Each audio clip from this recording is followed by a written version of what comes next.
За энэ өдрийн мэнд хүргье. За 2026 оны улсын төсвийн төсөлд инфляцийг 6% байхаар тооцсон байгаа. За өнөөдрийн байдлаар бол одоо Улаанбаатар хотод үйлчилгээний бүлгийн үн 18.2%-аар за хүнсний бүлгийн үн 7.4%, хүнсний бус бүлгийн үн 10.1%-аар өссөн байна.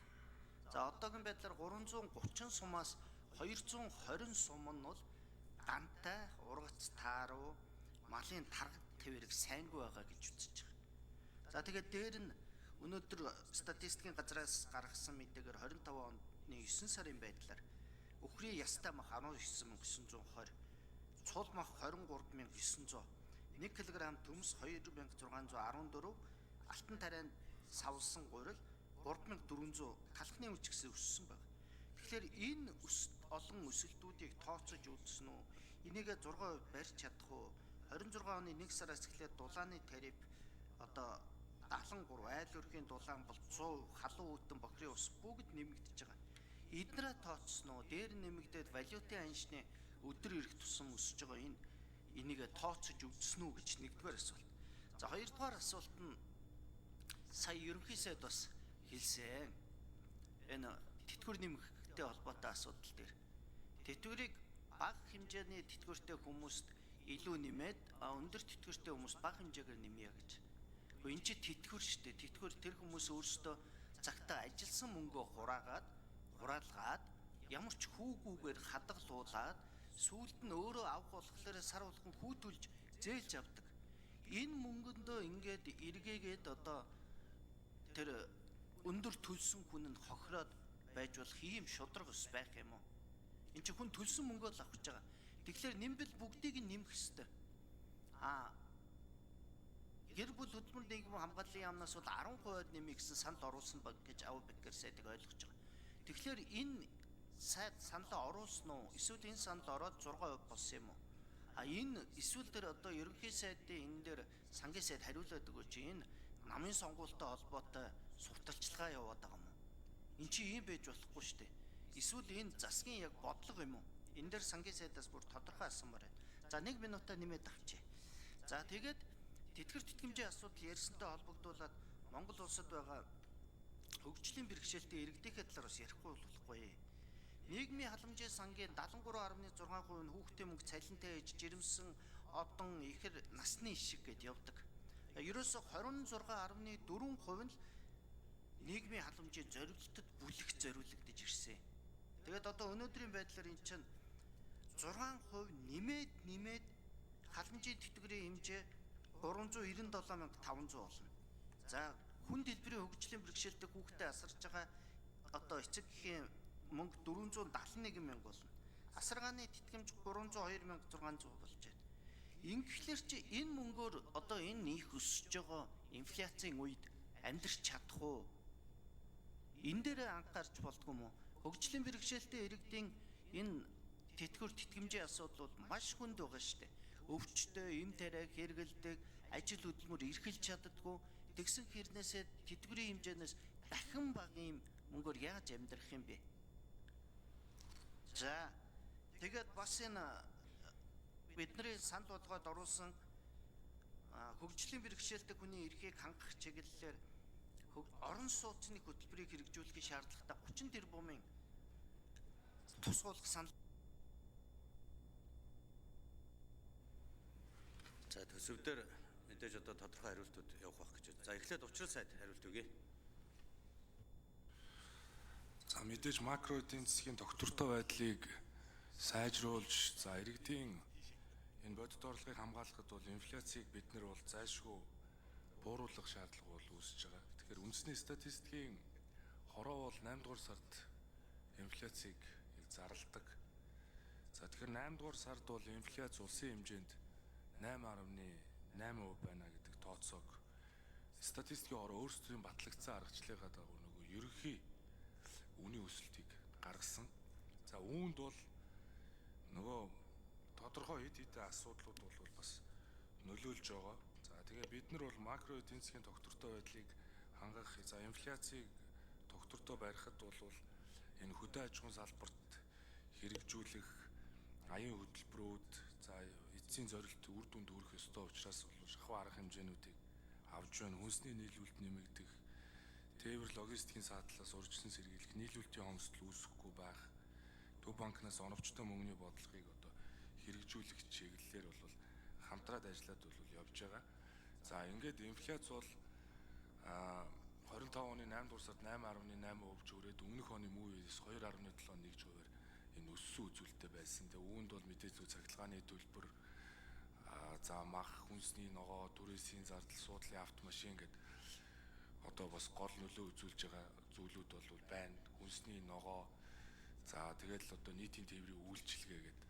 Тэгэхээр бид нар бол нөгөө өрхийн цахилгааны тариф 24 оны 11 сарын дунд 11-р сард бол бараг дунджаар 65% өссөн. Энэ бол өөрөө шууд 1.2% өсгөхөд гол нөлөөг бол үзүүлсэн. Автобусны үн бол 25 оны 2-р сард 1000 төгрөг болсон. Тэгээ 1100%-аар энэ өсөж байгаа үзүүлэлт бол инфляцийн 0.31% юм бол үзүүлэлттэй байгаа. Зүгээр бид нэр 2026 онд бол дунджаар 7% байхаар тооцож байна. Тэгэхээр статистикийн хороо бол яг нэг юм инфляцийг хэрхэн тооцдог талаараа бол бас статистикийн хорооноос бас нэмэлт мэдээлэл хийх нь зүг бахаа гэж бодож байна. Тэгээд бид яг энэ инфляцийг 7% барин гэж тооцохдоо бол саяны хүнсний салбарт хэрэгжих тэр дундаа тэр хүнсний хувьсгал, атрын аян гэдэг аянуудыг тэр шинэ хоршоо бусад одоо хөдөө аж ахуйн салбарт хийж байгаа одоо бодлогын үйл ажиллагаануудыг эрчимжүүлэх зорилтыг бол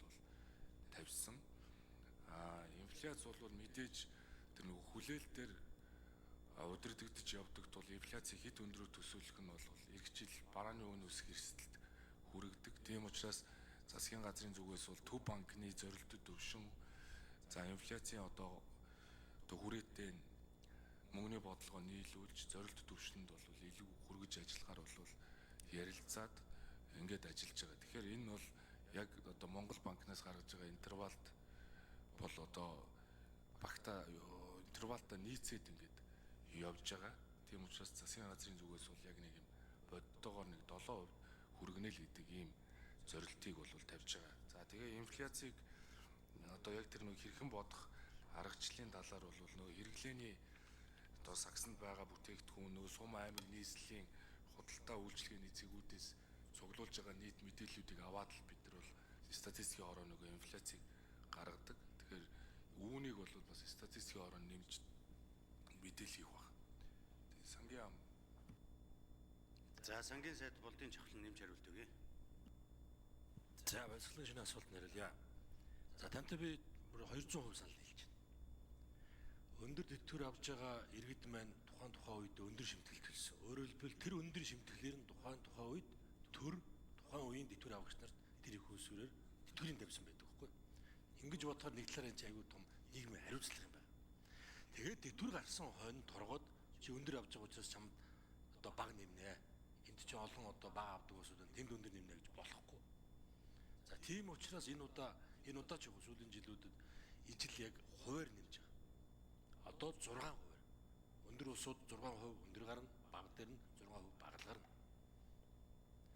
За харин халамжийн тэтгэвэр бол өөр. Халамжийн тэтгэвэр бол өөр бодлого явах хэрэгтэй. За энэ талаар одоо чиглэлийн сайд нь хариулах байхаа гэж ингэж бодож байна. За хөгжлийн бэрхшээлтэй иргэдэд зориулсан орон сууцтай холбоотой ямар нэг асуудал санал бол ирээгүй учраас төсөвдөр тусгадаггүй. За телефоны ав Бакрик шүү. Сайд хариулт өгье. За баясгалан шөнө асуултанд хариулъя. За тэтгэвртэй холбоотой асуудлыг сая сангийн сайд бас ерөнхийдөө хэллээ. За тэтгэврийг 1.5 сая төгрөг болгоо гэсэн шаардлагыг хүсэлтийг тавьж байгаа иргэд. За 1.5 сая төгрөг болгоход улсын төсөвдөр 4.1 их найт төгрөгийн ачаал ирнэ.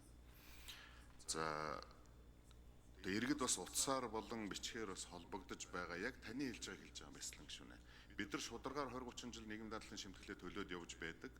Гэтэл одоо ажил хөдөлмөр эрхлэхгүй явж байгаад ингээ халамжийн тэтгэврт хамрагдаад тэтгэвэр аваад явж байгаа хүмүүстэй бид нар адилхан тэтгэвэр авах гэж бол байхгүй шүү. Бид нар тэгвэл шударгаар хөдөлмөрлсөний одоо давуу тал буюу одоо энэ тэгвэл хаана байх юм бэ? Шударга явуулсан гэдэг асуудал ярьж байгаа.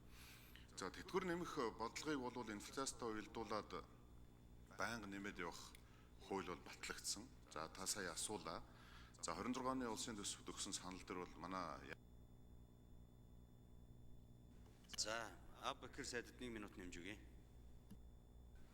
тэгээд бид нар бол 10.3%-аар нэмүүлэх саналаа өгсөн. Гэхдээ мэдээж хэрэг санхүү төсөвтэй холбоотой 6% дээр тогтож байна. Нэгдүгээр асуулт. За хоёрдугаар асуулт дээр хөгжлийн бэрхшээлтэй иргэдийн одоо энэ хөгжлийн бэрхшээлтэй хүний хөгжлийн салбар дээр бид нар тодорхой хэмжээний төсвүүдийг тусгаад явж байгаа. За 25 онд 238 төгрөг байсан бол 2026 онд бол 240.7 тэрбум төгрөг гэж болгож өсгсөн. За үүн дотор таны асуусан хөгжлийн бэрхшээлтэй иргэний тэтгэвэр бол 165.9 тэрбум төгрөгөөр суусан байж байгаа. За хөгжлийн бэрхшээлтэй иргэнд үзүүлсэн хөнгөлөлт 15.6 тэрбум төгрөг. Мөн хөгжлийн бэрхшээлтэй иргэдтэй холбоотой төсөл хөтөлбөрүүд бол байнга явж байгаа. Сүүлийн жилүүдэд бид нар хөгжлийн бэрхшээлтэй иргэдэд үзүүлж байгаа энэ ажил үйлчлэгийг байнга төсвийг нэмэгдүүлээд явж байна. За хүнд хэлбэрийн одоо хөгжлийн бэрхшээлтэй иргэдийн төв жишээлбэл Баянзүрх дүүрэг дээр шинээр барилга нь эхлээд явж байгаа. Гэх зэрэг маш олон зардлууд суугаад явж байгаа. Энэ цаг айгүй бага болохоор дараагийн өдөр дахиад нэмээд дэлгэрэнгүй. За хажааг бэрийн за баясгалан гишүүн тодруулж сууя.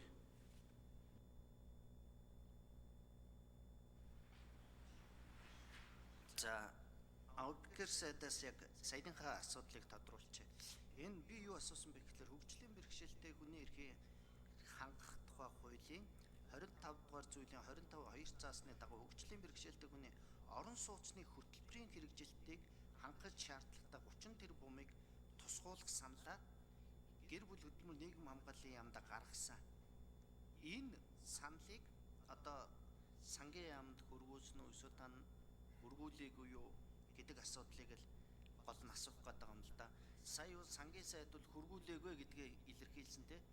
Тэгэхээр одоо Аббакир сайд хөргүүлсэн юм уу? Хөргүүлээгүй яагаад хөргүүлээгүй юм? Энэ хөгжлийн бэрхшээлтэй иргэдийн орон сууцнд хамрагдах асуудал бол бас хамгийн том асуудал шүү дээ. Одоо байга дээр сайд нарыг байга дээр нь яг асуусан дээр тодорхой. За телефоны Аббакир сайд хариулт өгье. За төсөв хэлэлцэж байхад бол бүх сайд нар бол байнга байж байгаа шүү баясгалан гишүүнэ. Тэгээ бид нар бол энэ 30 тэрбум төгрөг хөгжлийн бэрхшээлтэй иргэдийг орон сууцчлуулахын хүрээнд бид нар саналаа бол хөргүүлсэн. За энэ маань бас одоо засаг дээр яригадад явж байгаа орон сууцчлалтын банктай болохтой холбоотой бас том одоо зөвлүүдийг бас яригадад явж байгаа. За энэ хүрээнд магадгүй сангийн яамнаас за энэ удаадаа жоо хүлээх гэдэг ч юм уу. Түүнээс мэдээж хэрэг хөгжлийн бэрхшээлтэй иргэдийн тавьдаг хамгийн нэг номерын асуудал энэ. Орон сууцтай болмоор байна. Жирийн хүмүүсээс одоо илүү жоохон хөнгөлөлтөөр орон сууцтай болмоор байна гэсэн асуудлыг байнга тавьдаг учраас бид нар 26-ны улсын төсөвт саналаа хөргүүлсэн. За сангийн сайд жохлон сайд нэмж хариулъя.